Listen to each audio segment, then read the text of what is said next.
Jigar Kapasi. I'll just give a quick introduction of myself and my co-speaker, Vijay Satluri. Okay. So I am part of the HiPouch team and of the lab. What I do is I am a performance architect and I work with large customers around, especially in the India region. And I work like NFRs in terms of and performance analysis.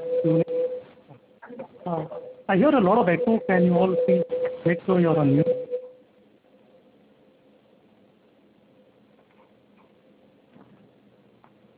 Okay, thank you.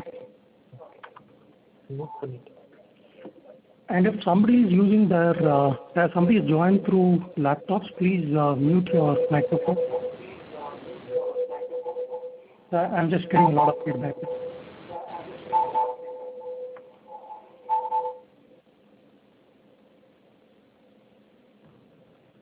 Okay. So along with me in this, the other co-speaker is Vijay. So Vijay has been working on consulting engagements for the last 12 years, and he's worked as a lead, product.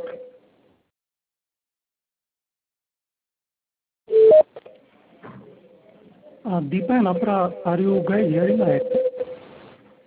Yes, there is a lot of echo. Yeah, I'm finding it difficult to speak.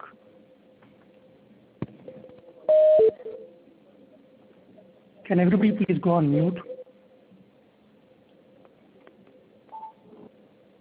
Yeah, I guess it's better now. Okay, I'll just continue. Yes, it's better. Yeah, and just one more request. If anybody is on the laptop, please switch off the mic. All right, so back to the presentation. I'm sorry about it. So I am now on slide 2, which is the agenda. I hope most of you are able to see these slides. They may take a minute to render. So what we are going to talk about is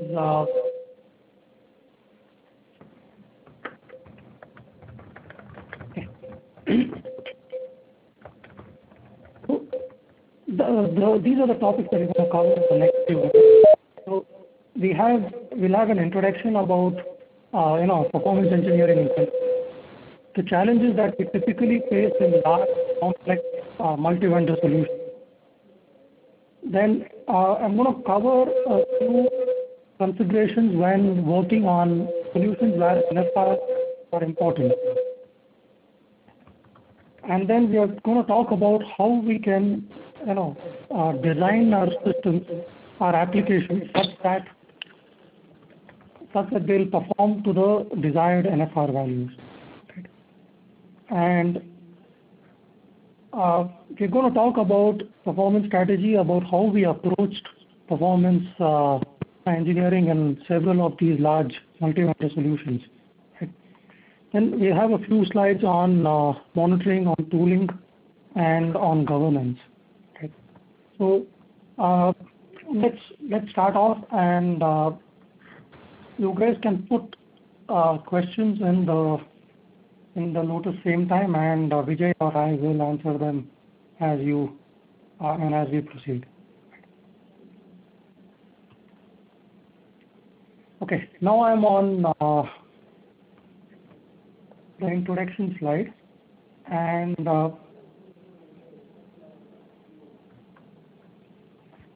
so just to begin with, right, what is performance engineering, right? So technically, this is the definition. So it's about ensuring that the application or the system that is being developed can meet performance objectives, right?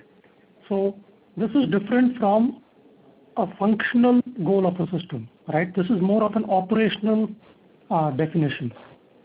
Right? So it is about how whether a system operates at a pre-specified set of objectives, right? In terms of, say, response times, in terms of concurrent users, in terms of TPS, right? This, when we are engineering large projects for performance, right?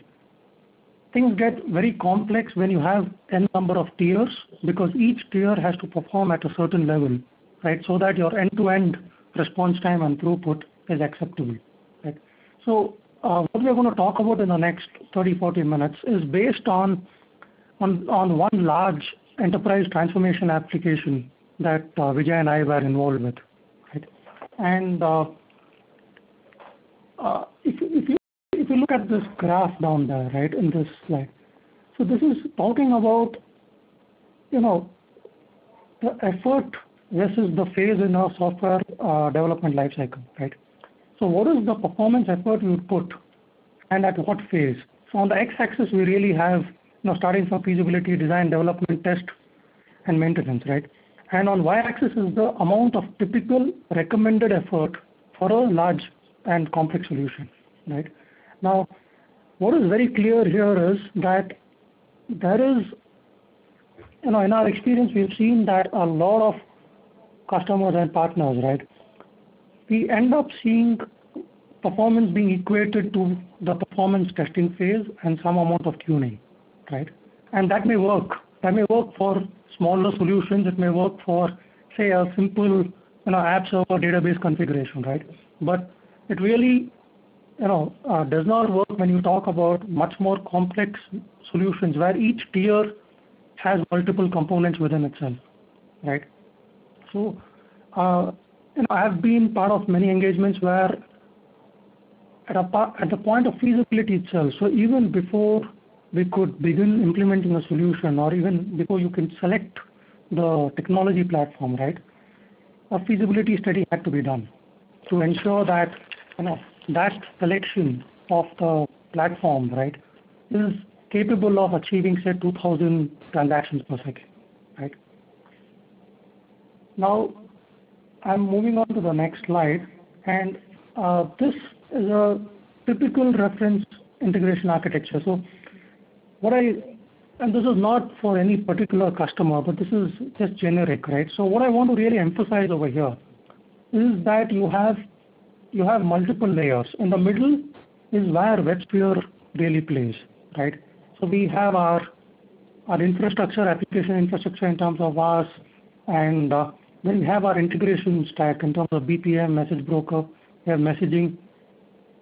Now, in many solutions, right, the WebSphere middleware is used as a glue. It's the integration layer, right, between your upstream and downstream systems. Right? So, what is interesting to note over here is on the top when you see CRM, let's assume the CRM in this case is Siebel, right?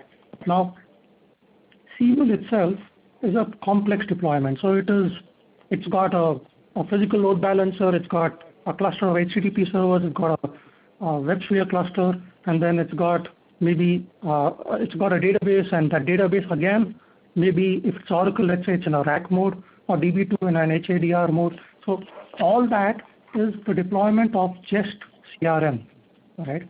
So similarly, each of these different boxes that we see over here, right, they are they are their own individual deployments, right?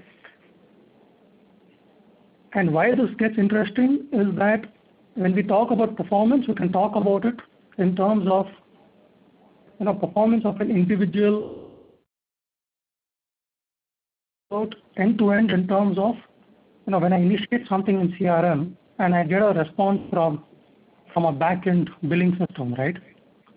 So we're talking about end-to-end response times as one of the NFRs, right?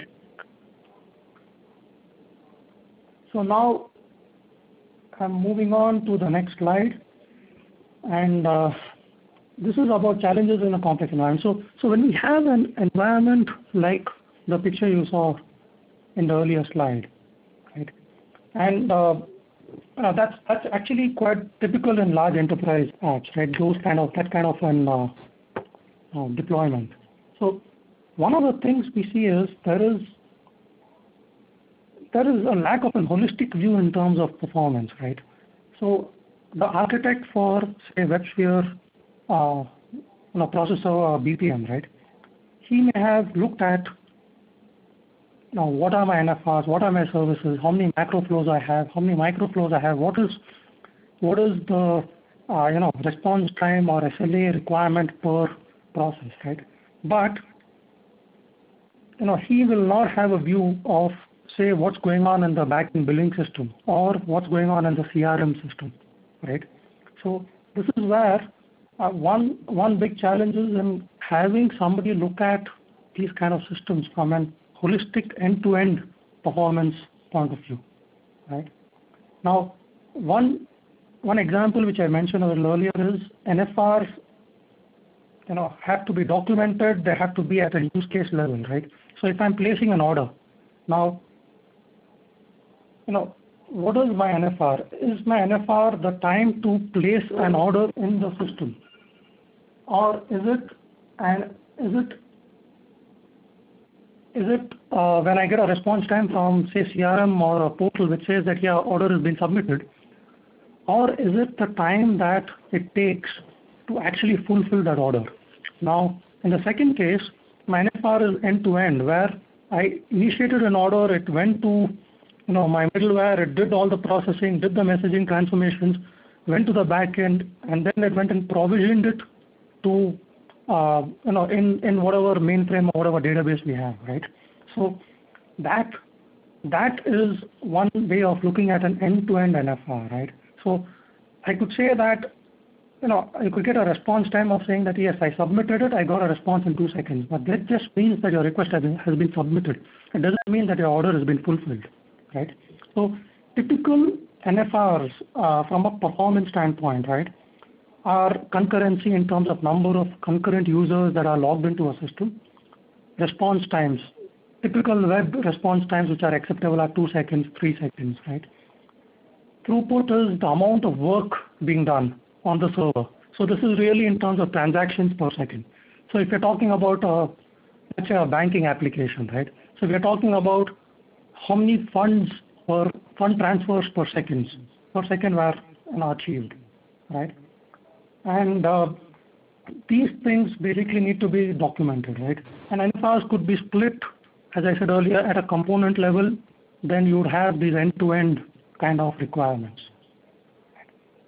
Now, when you have these large integration solutions, what happens is, this is a problem we see repeatedly, right?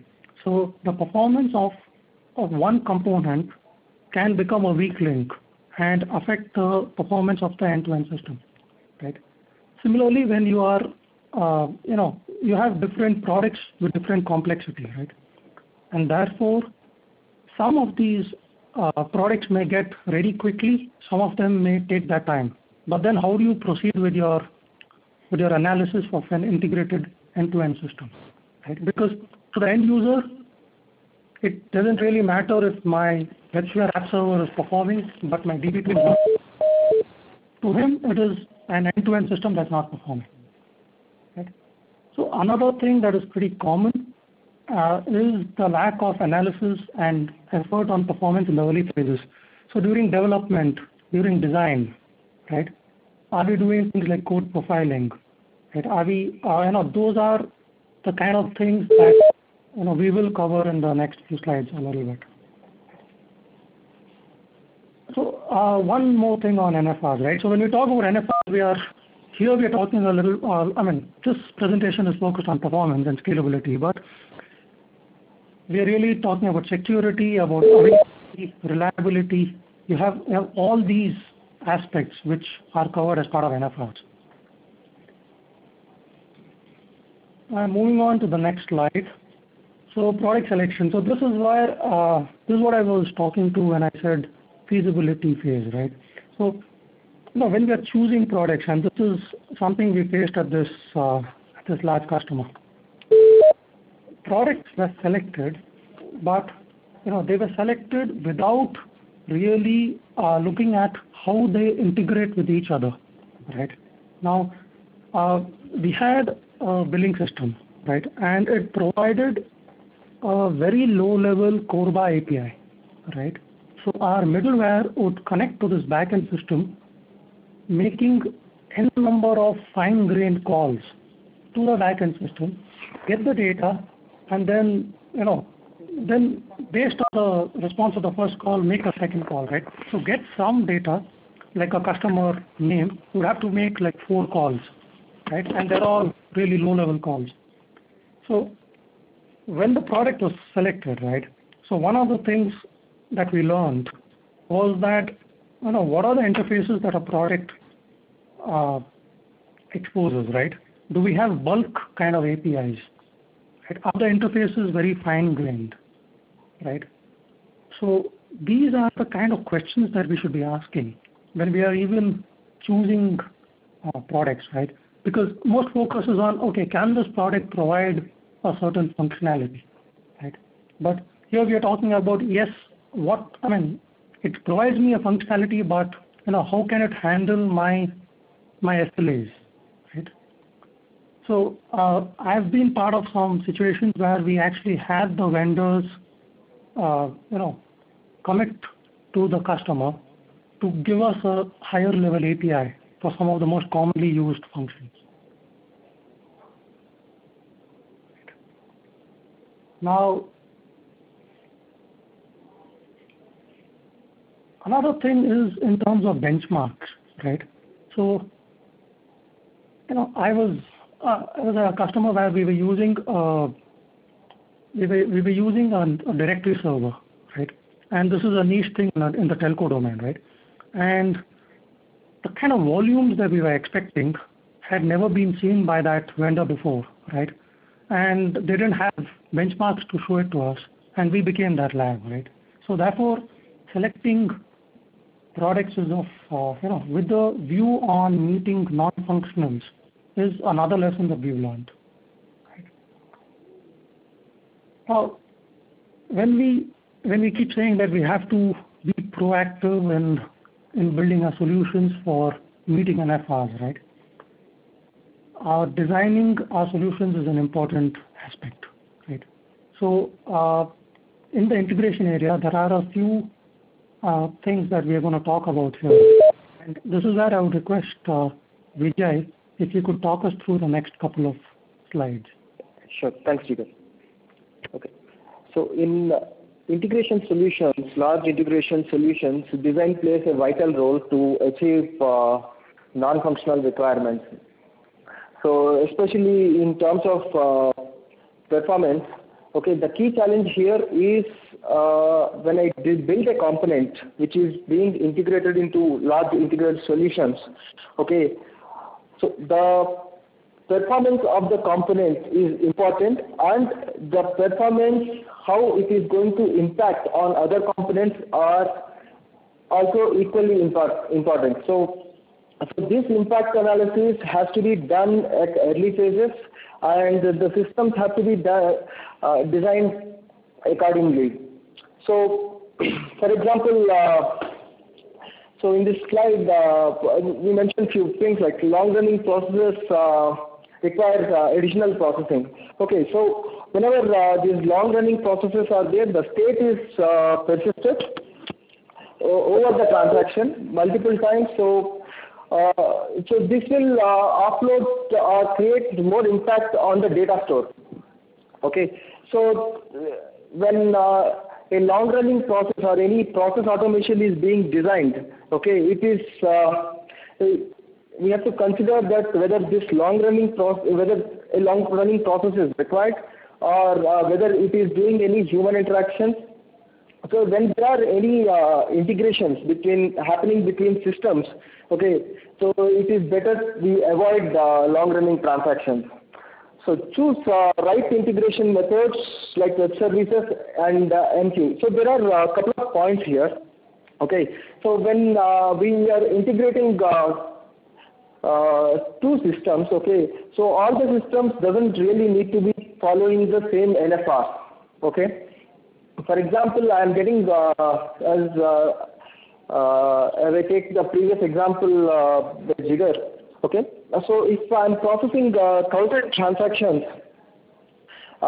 in a second, okay, on the end-to-end, one of the subsystems might require only 20 transactions, right? and the turnaround time might be different. Okay, so we wouldn't be scaling or designing a solution system for 1,000 transactions. So that would be having a relatively lower configuration, and so at this point of time, the integration method, what we choose, also becomes very vital. So if we are using the web services methods like something like we have 1,000 transactions, and per day if I'm getting 1,000 transactions, that will be going to this particular system. Even though the NFR says that at the max I process at 20 TPS. For example, if all the transactions comes in the same same minute, right? So if we provide this web service integration, definitely this the other system is going to fail. So at that point of time, we need to choose the integration mechanisms like MQ or adapters. And there is, from NFR point of view, there is another example, whereas system is 24/7 available, okay, and the other system may not be 24/7 available, right? This is from the NFR point of view. So at this point of time, we may not be able to choose the synchronous methods. So adapters are good options there, right? And using the blobs and all in the application really caused additional load on the other components like data stores. So if we can choose relational database over the blobs, yeah, that would improve the performance. Whereas coming to isolation level, in this point, I would like to emphasize that, okay, the transaction isolation level is the way you log the records or maintain the transactionality of a particular transaction. Yeah, at this, so we are not supposed to use this transaction isolation and all as functionality. Okay, they are completely non-functional, and you cannot derive a functionality of using these kind of features, right? Next slide, Jessica. Hello? Sorry, I moved. Interface specifications. So interface specifications are created in the early stages of the SDLC, and so interface specifications actually define the design. Actually, you derive the design from interface specifications. So it is quite very important that your interfaces are designed at appropriate coarse-grained level, right? Not too fine-grained also will change the NFR at component interaction level. So if you have, for example, if we are using a routing component, right? So this component is the responsibility of the component is to route. Okay, we cannot have additional responsibilities like creating the services, right? So what happens with this is the same responsibility is being done by multiple components, which actually inflate your NFRs. Okay, so repositories referred by multiple systems as common services. This is service-oriented architecture principle, so that you create all the reusable services as common services. Okay, over to you, Jigar. Thanks. So I'm just moving to the next slide. So this is an interesting, just one key point in this slide. So time and again we've seen this, right, and not just in India but pretty much across. The solutions that are having multi-vendor and which are large, right, in terms of number of components and in terms of user base, right, there is a big challenge in meeting just the functionality, right? Making the system work itself is really difficult. And, a lot of money and a lot of the funds are burnt up in trying to understand the requirements and trying to build the application, right? But, investment is not made upfront in all these other aspects, right? Thinking that once we have something working, we will make sure that it scales, right? But this can backfire. We have seen solutions having to be redesigned completely, right? See, one important thing is, the way you design your app can determine the sizing of your hardware. And sizing of hardware actually then impacts things like your license costs, right? So if you're a lead or a architect / manager, right? This is important that we have this view of looking at these aspects apart from functionality. Right. I'm moving to the next slide.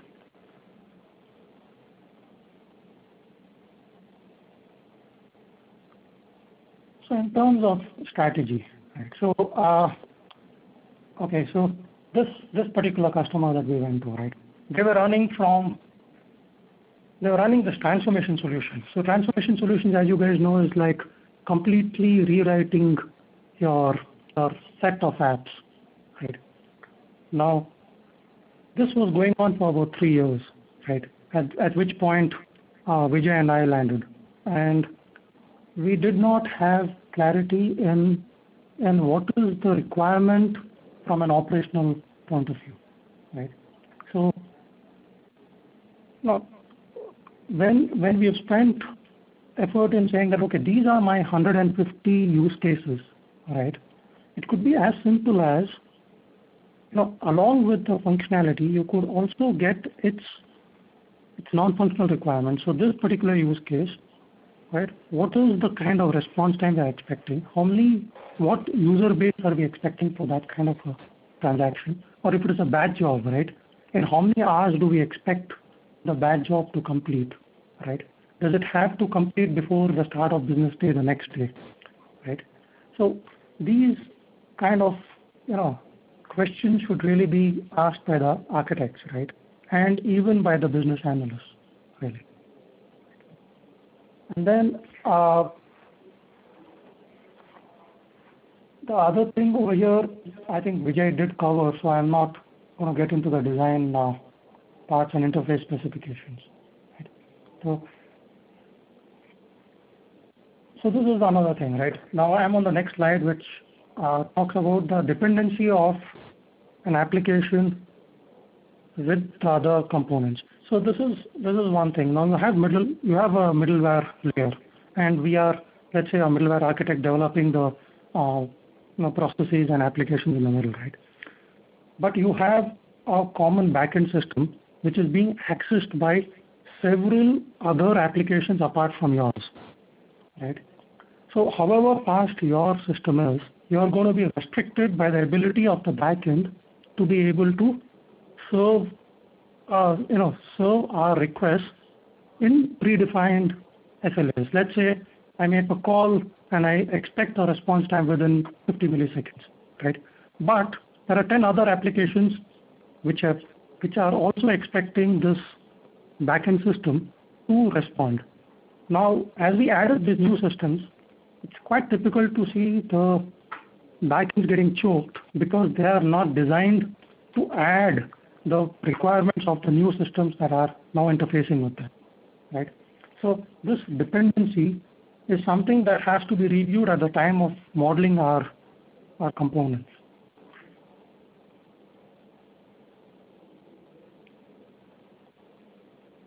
So in terms of testing, right? And this is, as I'm saying repeatedly, not the only phase, but it's the longest part of a performance engineering cycle. Now, what really happens is, we typically do the standard, go get a performance test plan ready and get the data done. Is the data representative of real production? What is the size of the database, right? And because if you have a small database, during your simulation and you have a much larger database in production, your SQL response times are typically going to change, right? You won't find the impact of things like full table scans, right? So when we are preparing for performance exercise, right, it is a lot more than getting your test cases and the navigation flows, right? It is about understanding the sizing of your environments, of your test environment, and it's about understanding the deployment vis-a-vis the production environment, right? And it's a lot of understanding of how the data looks like in your environment versus what it is in actual production, right?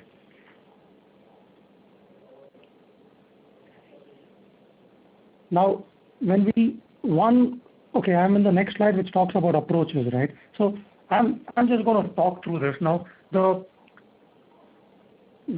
method that has worked beautifully for a lot of our engagements, right, is that you start as early as you can, right?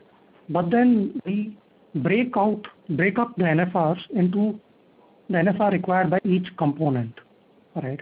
And then we kind of make sure that that component performs and meets its share of the NFRs. Now, to do this, this is what we've called it as bottom-up testing over here, right? Now, the advantage is that especially in first-of-a-kind solutions where several components haven't been used in scale earlier, right? Or a new app which has been developed and we don't know its performance, right? So we are able to isolate the problem quite easily and we are able to kind of divide and conquer, right? So this is a strategy that I've used in large enterprise kind of solutions, and this is obviously going to be more expensive, but depending on the risk, we choose whether we can take this approach or actually use a subset of components and test them together. Right? Now, performance engineering to me is all about de-risking a solution to know our problems before we go live, right? And so depending on the risk of your system. So for example, let's say income tax processing system, right?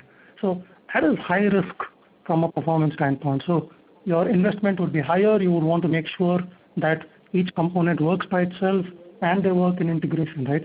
So your approaches would vary based on the risk that your component has. On the other hand, let's say that I'm rolling out a postpaid telecom solution, right? And I know I'm rolling it out in a small circle, with a very few number of subscribers. So there my risk is slightly lower, right? So depending on that, we need to tailor our approach.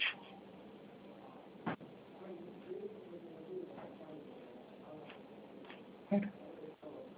Now I'm moving on to the next slide, and this is on governance, and the thing that this is really about processes, right? So we are talking about things like version control, right? Now, when we have these multiple components, each of them has its own development team, its own test team, right? And then they are going off in their paths, and you'll have fixes coming in all the time. Now, when you put everything together, you really need to know, what version of the code am I running at, right? At each individual component. I mean, this might sound very elementary, but it's actually very difficult to do, right? Because one, you start seeing all these regression defects from a performance standpoint, right? And you won't really know where they are originating from, right? So we need to have like a common a code version tagged across the layers, right? Now, another thing is about an environment where we can do our analysis, right, and simulation. So it's quite typical, especially in a geography like ours, and even more, as budgets in IT are reduced, it's difficult to get environments which are similar to production, right? So my thumb rule is typically to have a test environment or a benchmark environment which is at least 50% of production, and it's got to be like. So for example, if I'm using DB2 in an active passive mode in my production, right, I would want a similar environment in my test. If I have WebSphere in a cluster in my production, if I have, say, 4 app servers in a cluster, active kind of a standard deployment, network deployment configuration, that's the kind of thing that I would want on my test environment, right? So Oracle RAC versus single server. So the reason is the overheads of clustering are otherwise ignored, right? So so that's important, right? Now another thing that in terms of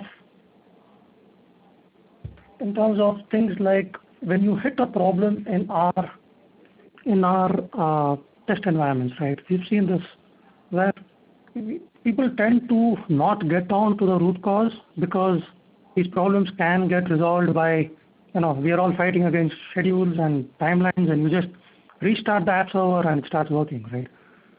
But guess what? That's what happens when you go to production, right? A typical example is a memory leak, right? So you've been running a system for, say, 5 days. We've been running load against it. Heap size has kept on increasing, and we haven't really noticed it. You start getting out of memory errors, and then the admin goes and restarts the app server. Now all the cache has been flushed, and you have your heaps free, and then again it runs for a few days, right? But this is where really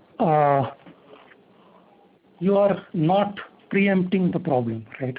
The idea is to preempt these issues and find them in your environment and not in the production environment, right? So another example is log levels, right? So logging, tracing, right? There's huge amount of I/O that happens when your systems are enabled for tracing, for example, right? And when you have a lot of I/O, and if you're writing to a SAN, then you may be fine. But what if you're writing to a local disk, right? So I/O is going to kind of become a bottleneck. The CPU utilization is going to reduce, but your performance is going to decrease, right? So it's really about looking at all of these things together. So it has to be like a planned, disciplined kind of an exercise, right? And usually you have system teams which do development separate. You have test teams, then you have operations team, and you have steady state teams, right? So one thing that has helped me is to get the actual users and owners of the system earlier into the cycle. So while we are running our final performance benchmarks, right, we could get them, and actually they could see and understand what are the settings that we are running with, right? What is our thread pool? What is our heap size? What is the GC algorithm that we are using, right? I'm talking from a WebSphere perspective here, right? And then, what are my connection pools, right? So all of these are important for them to know, because, no model is perfect. So however we would have modeled our workloads, right? Once you go live, we might have to tune them.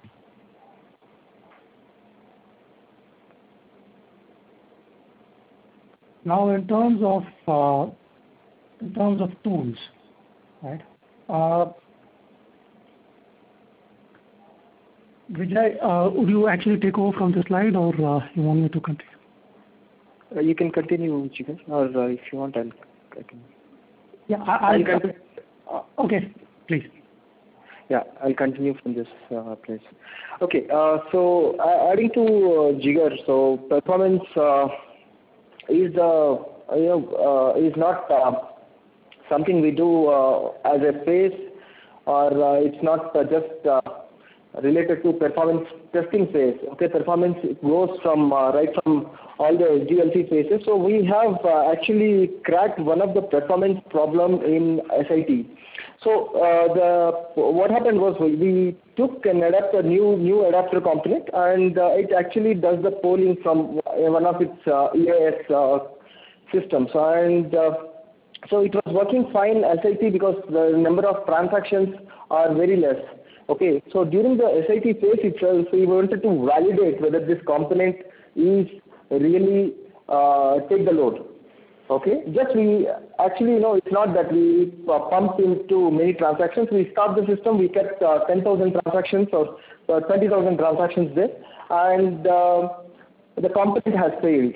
So we could get the fix in early stages before coming to performance itself. So the point is, you can have the performance view at every stage also, especially when you are having testing with new components or new products. Okay, performance has to be going along with your current testing phases.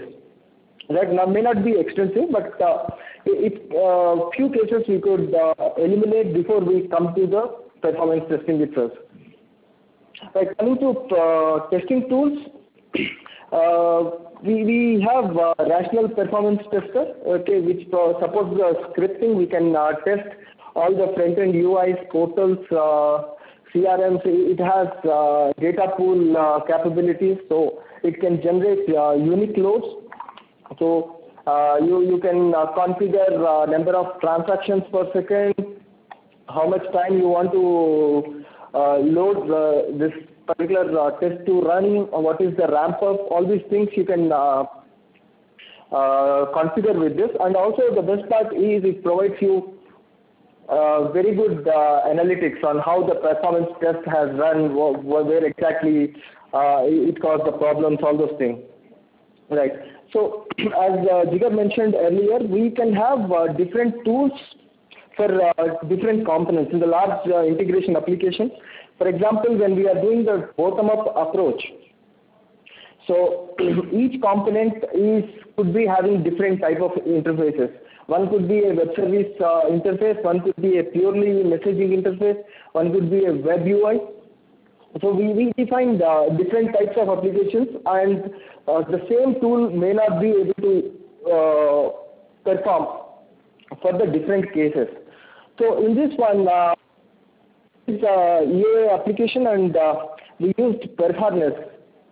So performance Perharness is a message generator or message load generator application. So it generates the load.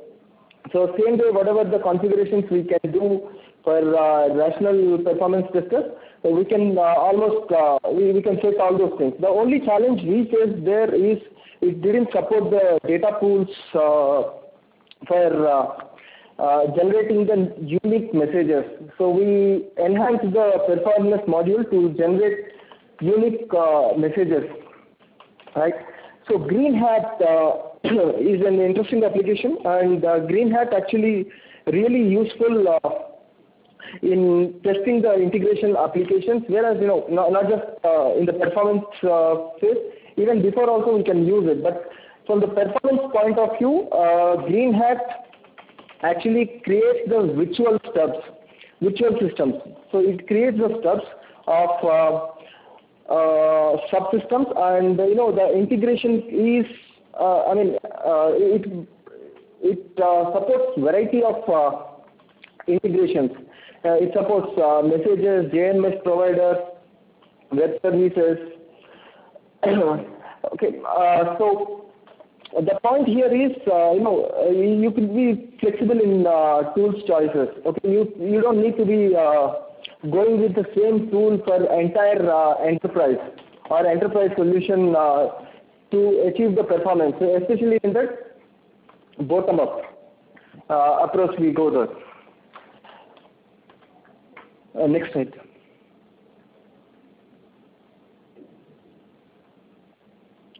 Okay. So these are the use of stubs in performance testing. Okay, stubs, you have proprietary products, and also you can create your own custom stubs. So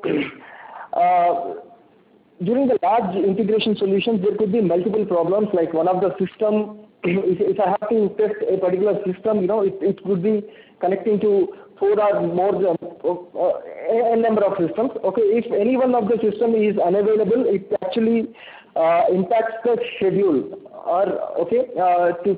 So we can, with the use of stubs, we can actually test these systems in isolation. right? So this also perfectly helps to do your bottom up or also top down also. If you are using top down also, these stubs will help you to create the virtual systems. Okay, so with the help of stubs, you can avoid these delays in the schedules. Okay, Green Hat, as we discussed earlier, is perfect for creating these stubs. It provides on-the-fly generation of stubs, and it is quite very flexible in terms of integration technologies. Next slide.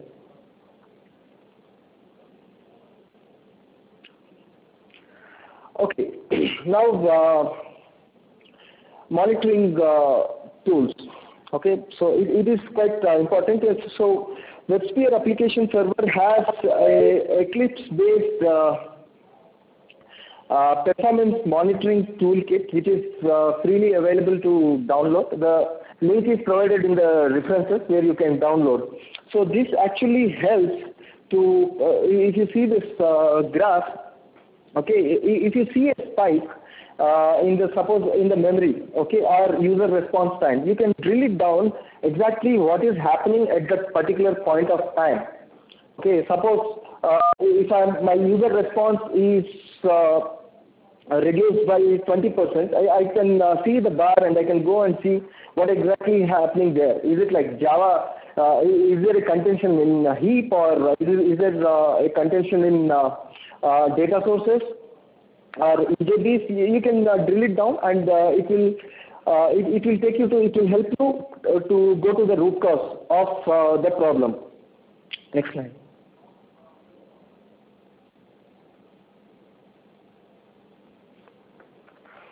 Okay, Weight Collector is one of the most interesting tools that are there. Okay, so Weight Collector is whatever the data we have been collecting and analyzing through various tools like heap analyzer and all, right? So it gives a holistic view of what is happening in your system, right? It collects.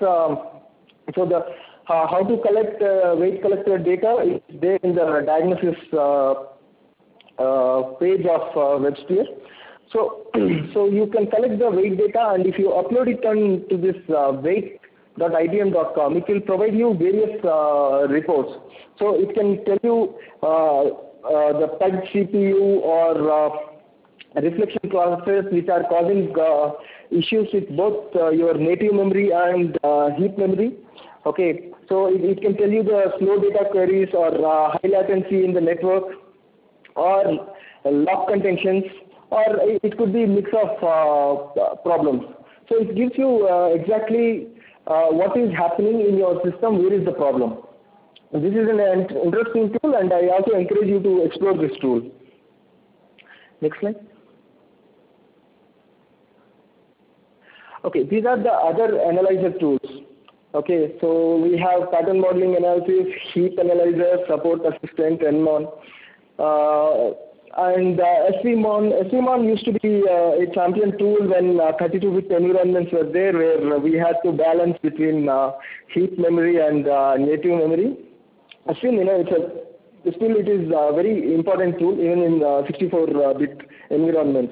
So ITCAM or ITM, this Tivoli Composite Application Manager solutions actually provide you the enterprise level monitoring.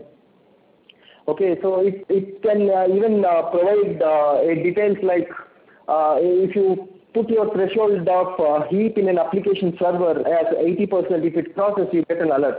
So that level of diagnosis and analysis this particular ITCAM tool does. Next slide. Okay, these are the links and references. Jigar, over to you. Thank you. Thanks, Vijay. So one thing that I have to do now is just create a quick poll, and I think if you guys could just should see a poll question on your screen, and you could just choose.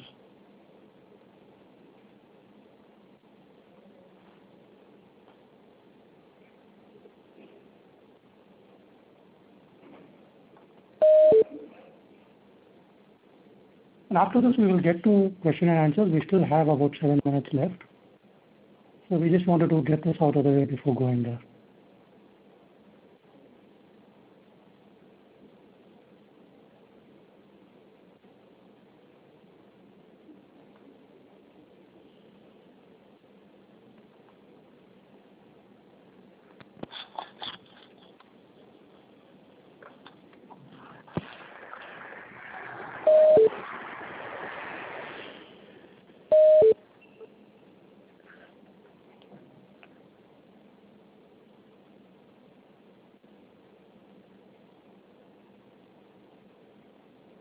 All right, I'll just give it maybe 30 seconds more for anybody else who wants to complete the poll, and then we could open it up for general questions. There have been a few questions on the chat, and I've tried to answer them, but then we can.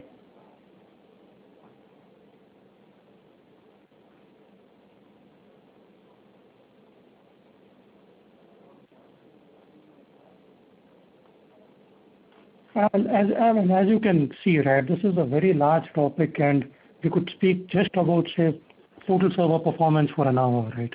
So what we've tried to do really over here is to give examples of what we've seen in solutions that, and these in solutions which have, say, Portal plus process server plus DB2, right, and which interact with other backend systems, right? Those are the kind of things that we've tried to talk about here right now.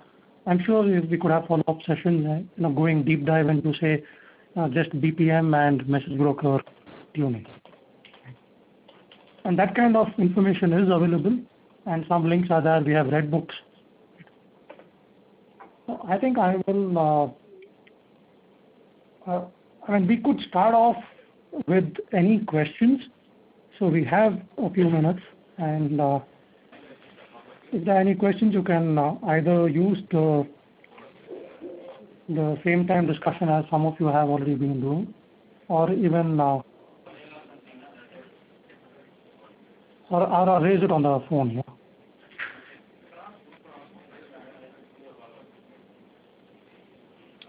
Hi, this is Venkat. I would like to raise questions on how we can check for the performance of a integration bus. Okay. So, like, if we say the integration bus is a combination of both the foundation tools and portal tools. It's a complete set of tools of WebSphere. So now, how can we check the performance of that integration bus, complete integration bus? Say, we can take different scenarios. It can be integrated between directly between the databases from a SES broker perspective, or from a database to SAP servers, or any other combinations. So what are the different tools we have? Say in IBM we have the rational performance tester to check the performance testing.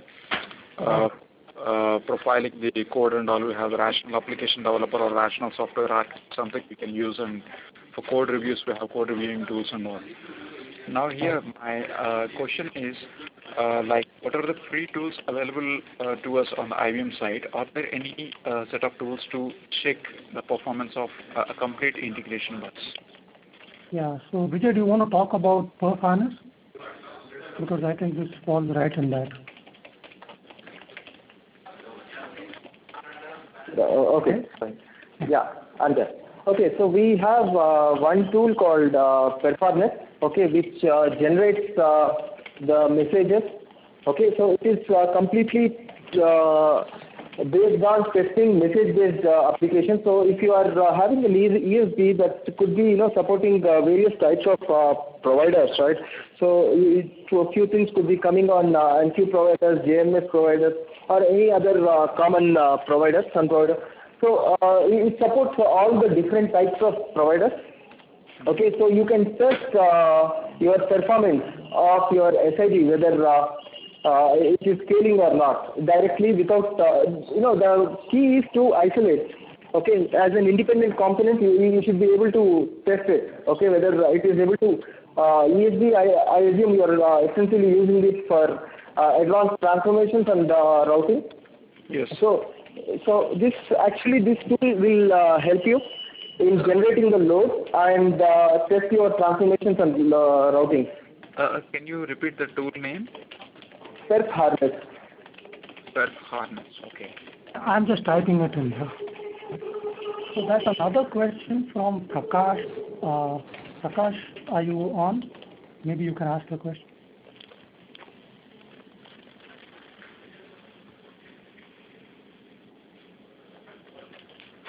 Okay, I had seen him raise his hand here, so I assumed there was a question. Prakash Samudre. Okay, so while we wait for him, is there anything else that we'd like to, that we could help you with?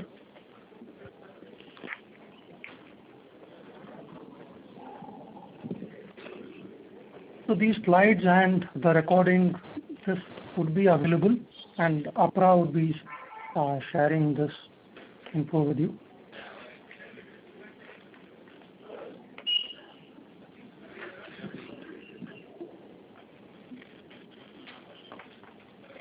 So we are almost at the end of the hour.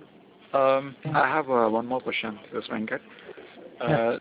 When we say this, when we use the terminology high performance computing, it's a combination of both hardware as well as the software. So when we consider the performance testing of integration bus, so how we test, as you said, we can use the perf harness tool for performance testing. But how we do analyze that complete set of integration bus and its functionality on that particular hardware? Right. So I talked about that weight collector, right? Mm-hmm. So weight collector gives you a holistic view of what is happening on your hardware. Okay. Right? Any CPU contention, any memory problems, you have any issues with your disk writing, any particular hardware is having the contention, all these things you can get it from weight. Okay. Yeah, and you'd use tools like, like IOStat, VMstat, Nmon, Topaz, right, on AIX, if that's your server platform, right? So that'll give you a view of what's going on at your infrastructure layer. Now, if you are an advanced IT shop, right, you probably have OS level tools, things like ITM, right, which is IBM Tivoli monitoring, right, which would give you OS level threshold monitoring, correct? So depending on your platform, for middleware you would use things like ITCAM, or you could use Wiley Introscope, right? But at your infra level, it really depends on the platform that you're using. Mm-hmm. So are there any kind of statistics or any kind of set of formulas which we can use to analyze this performance? Like, say, some kind of benchmarks? Yeah, so benchmarks are available for most of our middleware products. So let's say WMB, that's your message broker, right, since you're talking about integration. Yes. So WMB on a given platform, right, we have benchmarks available. You can just Google for them, and if you can't, you can ping one of us and can I have such a kind of red paper or red book or something on this? So these are benchmark reports, Venkat. So they are white papers. Okay, right? Benchmark reports. Yeah. So they are officially available from IBM. Okay. And they will talk about the kind of performance that was achieved at a given level. Okay. I mean, at a given hardware, and what was the tuning that was done to achieve that number. Okay. So it's not available for all products, but it is available for the popular ones. Okay. So they are already tested and done. Yes. Yes. But of course, they assume a certain workload, certain kind of app. So you would have to determine the right values for your environment.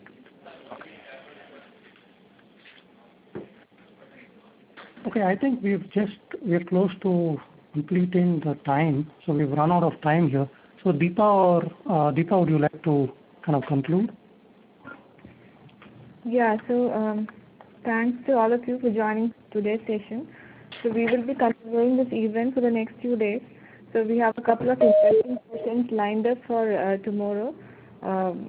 A comparison between Apache Tomcat and ROS Liberty Profile, and a deep dive on the messaging capabilities in Liberty Profile. So please join in tomorrow and take advantage of these sessions. Thank you. All right, thank you, and good afternoon to everybody.